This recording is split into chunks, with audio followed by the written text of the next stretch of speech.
Welcome to Wallace Tech. May na-receive tayong package from Realme just recently and ito nga yung bagong Realme 14 5G na maglo-launch sa Pilipinas this April 29.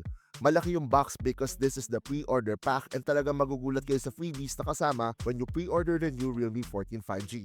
Yung nakuha namin package ay may kasamang Realme Meow keychain which is cute, pati naman tong Realme Meow phone stand na pwede for both horizontal and vertical orientation ng phone. Then we have the actual freebie for the Realme 14 5G pre-orders, the Realme Tech Life Gaming Headphones G1. When we opened it, andito yung USB-C to 3.5mm adapter, yung charging cable, a manual, and yung mismo headset na lightweight and foldable din. Test natin siya in another video, so watch out for that. And ito na nga, yung bagong Realme 14 5G. Ang unit natin is with 8GB of RAM and 256GB of internal storage in a Mecha Silver color which is yung primary colorway nitong device. Same as with other Realme phones, you get the standard fare here. Pagbukas mo ng phone, andito na accessories, which included the documents, the SIM ejector tool, the frosted TPU case na magaan sa mata, and then we have the phone itself. Tanggalin lang natin yung case and the NTC sticker sa likod, and we have the shining Mecha Silver colorway in its full glory.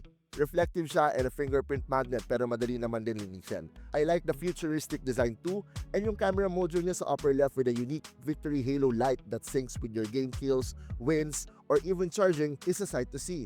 The camera setup has changed here then. It now has a 50MP rear main camera and a depth sensor. Sa baba naman ng phone, we have the SIM and micro SD card tray, the microphone, the USB-C port, and the bottom firing loudspeakers. Walang kahit ano sa left side but the right one has the usual power and lock button and the volume keys. Sa taas naman are the active noise cancelling microphone and a small hole to amplify what would be the speaker coming from the call speaker na nasa kanto. The front panel has a 6.7-inch AMOLED display with a 120Hz refresh rate and is said to be esports friendly kaya naman pwedeng pang ML or HOK.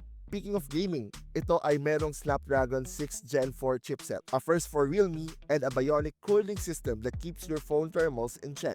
This one comes with Realme UI 6 based on Android 15 by 6000 mAh battery then, and a 45W SuperVOOC charging. The Realme 14 5G launches on April 29, so stay tuned to wallacetech.com for more details and the full review. Pwede na ninyo ito pre-order para makuha rin yung free Tech Life G1 headset and 1,000 pesos off until April 28.